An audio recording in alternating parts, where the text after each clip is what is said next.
নমস্কার বন্ধুরা, ডিনিতাস কিচেনে সকলকে ওয়েলকাম। বন্ধুরা, আজ আমি তৈরি করব খুব সহজেই মোচা কাটা এবং রান্না। তোমরা দেখতে থাকো। আমি প্রথমে একটা পাত্রে সামান্য জল নিয়েছি, নুন নিয়েছি আর একটু হলুদ নিলাম। কেন জানো তো, মোচার কষটা বেরিয়ে যাবে, কালো হবে না। নুন হলুদে না মোচার যে কালারটা সেটাই থাকবে। এবার দেখো আমি মোচার কীভাবে খোলাটা ছাড়িয়ে নিচ্ছি। মোচাটা না যত টাটকা হবে তত না খোলা ছাড়াতে সুবিধা হবে, আর এই ফুলগুলো ঝরে পড়বে না। এটা আগে থেকে কাটা থাকলে না এই ফুলগুলো ঝরে ঝরে পড়ে যায়। দেখো এবার আমি মোচার ফুলের ভেতরের যে শক্ত অংশটা না, ওটা আমি কিভাবে ছাড়াচ্ছি তোমরা দেখো। বটিতে ধরবে, আলতো হাতে একটু চাপ দিলেই না এগুলো বেরিয়ে আসবে। দেখতেই পাচ্ছ আমি কিভাবে ছাড়াচ্ছি মোচার ফুলের শক্ত অংশগুলো। সুন্দরভাবে আমি ছাড়িয়ে নিচ্ছি, কোনো অসুবিধা হয় না। আর যদি কোনোটা থেকে যায় না, তোমরা কি করবে জানো তো, ওই যখন মোচাটাকে আমি কুচাবো না, তখন ওটার বটিতেই আটকে থাকবে আর মানে খুব আলতোভাবে বেরিয়ে আসবে, কোনো অসুবিধা হয় না। দেখো আমি কীভাবে প্রত্যেকটা মোচার ফুলকে মানে কিভাবে আমি ছাড়িয়ে ছাড়িয়ে শক্ত অংশগুলোকে বার করে নিচ্ছি। এবার আমি মোচাটাকে কুচাবো। দেখো আমি প্রথমে মোচাটাকে চিড়ে নিচ্ছি, ভালো করে চিড়ে নিলাম। এবার এটাকে আমি ঘুরিয়ে ঘুরিয়ে ঘুরিয়ে ঘুরিয়ে কোচাবো।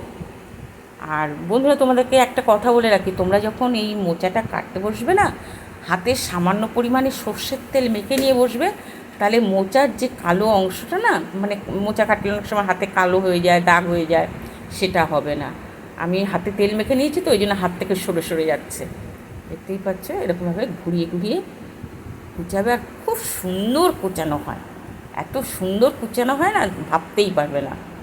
তোমরা বাড়িতে একদিন ট্রাই করে দেখবে, আর কত তাড়াতাড়ি হয়, খুব সুন্দর হয়। আর মোচার ফুলের যে মাঝের যে অংশটা, এটা কী হয় জানো তো, যতটা নরম অংশ থাকবে বটিতে আপনা থেকেই কাটা হয়ে যাবে, আর শক্ত অংশ আসলে তখন বটিতে আটকে থাকবে ওটা।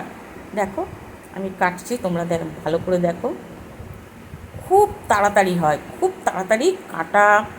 এবং যে মোচার যে ফুলের শক্ত অংশটা, তাও খুব তাড়াতাড়ি হয়ে যায় সব কিছু। দেখো আমি কত সুন্দরভাবে ছাড়াচ্ছি। আর নিচের দিকে যে শক্ত অংশটা না, ওটা বটিতেই আটকে থাকবে, বটিতে আটকে থাকবে, আর ফুলগুলো ঠিক কুচানো হয়ে যাবে। তোমরা দেখো আমি কিভাবে মানে ওই দেখো আমি নিচের দিককার যে শক্ত অংশ, সেটা মানে মাঝের যে শক্ত অংশটা ওটা আটকে থাকবে, মোচার ফুলগুলো কুচানো হয়ে যাবে, সুন্দরভাবে কুচানো হয়ে যাবে।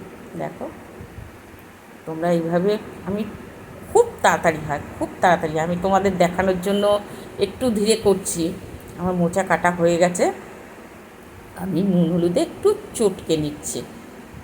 কেন জানো তো, মোচার একটু কষটাকে আমি বার করে নিলাম, চটকে বার করে নিলাম। দেখো কত সুন্দর কাটা হয়েছে। এবার রান্নাটাও খুব তাড়াতাড়ি হয়ে যাবে। আমি এবার কড়াতে সামান্য পরিমাণে জল দিয়েছি, একটু নুন দিলাম, সামান্য একটু হলুদ দিলাম। কেন জানো তো, আমি মোচাটাকে একটু ভাপিয়ে নেব। এবার দেখো আমি আগে যে নুন হলুদে ভিজিয়ে রেখেছিলাম, সেখান থেকে তুলে আমি কড়াতে মোচাগুলোকে তুলে দিচ্ছি। দেখো এত সুন্দর মানে কুচানো হয়েছে, এটা ভাপাতে বেশি সময় লাগবেই না। দেখো আমার ভাপানো হয়ে গেছে প্রায়, খুব শক্তও না, আবার খুব নরমও হবে না, জাস্ট মোচার কষটাকে বার করে নিলাম আমি। অনেক সময় হয় কি, মোচার কষে না পুরো টেস্টটাই নষ্ট হয়ে যায়। এবার আমি দেখো গ্যাসটাকে বন্ধ করে দিলাম, দিয়ে আমি ঝুড়িতে ঢেলে দেবো। আমি ঝুড়িতে ঢেলে জলটাকে কীভাবে ঝরিয়ে নিচ্ছি। দেখো আমি যদি ঝুড়িতে না ঢালি না, আমি যদি হাতে করে তুলে রাখতে যাই, তাহলে অর্ধেক আমার জলের সঙ্গে বেরিয়ে যাবে।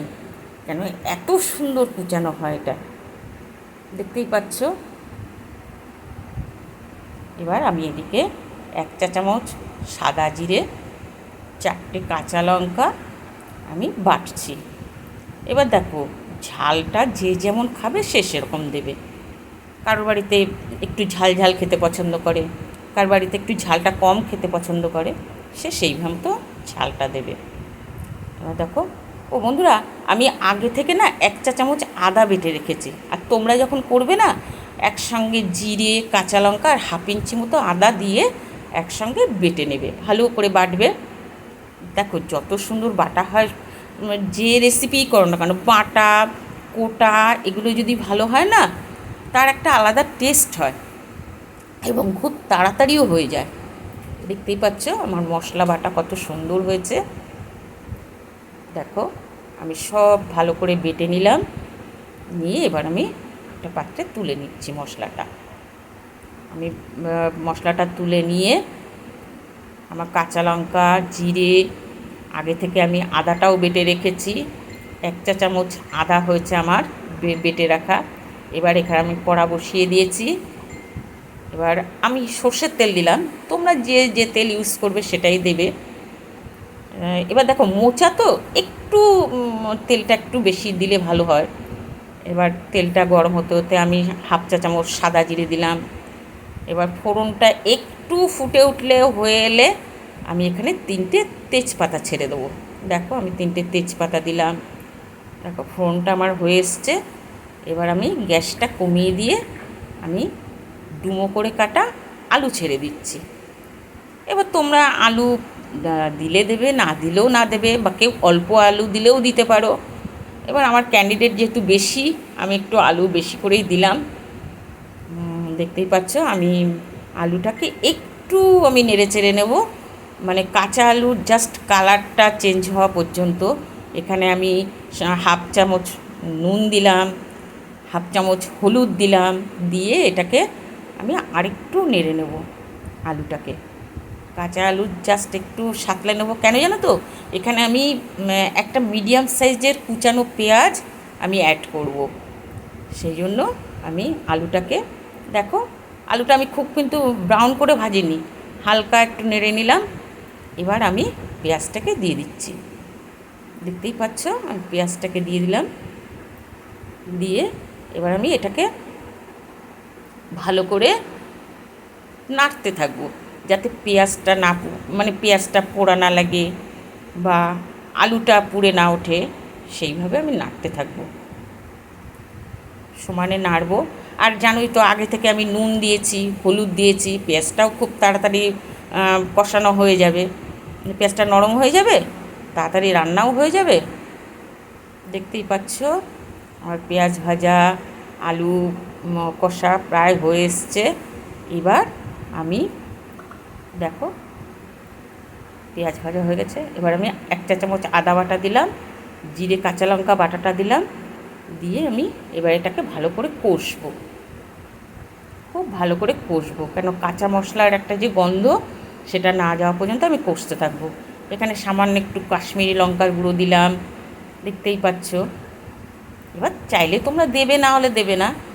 আমি আগে থেকে কেটে নুন হলুদ মাখিয়ে রাখা কাঁচা চিংড়ি মাছ ছেড়ে দিলাম। এবার শোনো, চিংড়ি মাছটা আমি আগেও ভেজে রাখতে পারতাম, কিন্তু চিংড়ি মাছটা না বেশি ভাজা হয়ে গেলে না একটু শক্ত মতো হয়ে যায়, সেই জন্য আমি এই মশলার সঙ্গে আলু পেঁয়াজ মশলা এর সঙ্গে চিংড়ি মাছটা একটু কষিয়ে নিচ্ছি। এতে কী হবে জানো তো, কাঁচা চিংড়ি মাছের গন্ধটাও থাকবে না, আবার চিংড়ি মাছটা কষানোও হয়ে গেল। দেখো আমি ভালো করে কষাচ্ছি, আর সব সময় খেয়াল রাখবে লেগে না যায়, পুড়ে না যায়, তার জন্য একটু নাড়তে থাকবে।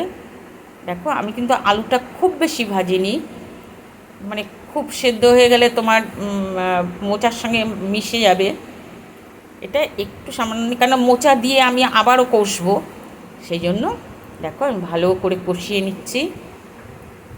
চিংড়ি মাছের জলটাও টেনে গেছে। এবার আমি আরেকটু সামান্য পরিমাণে হলুদ দেব। এবার দেখো হলুদটা আমি কেন দিচ্ছি, আমার এখানে হলুদটা একটু প্রয়োজন। আর নুন দিলাম 1/2 চা চামচ। এবার যেহেতু নিরামিষ রেসিপি, মানে মোচা, এটাতে একটুখানি মিষ্টি না দিলে তো টেস্টটাই বাজে লাগবে, সেই জন্য 1 চা চামচ চিনি দিলাম।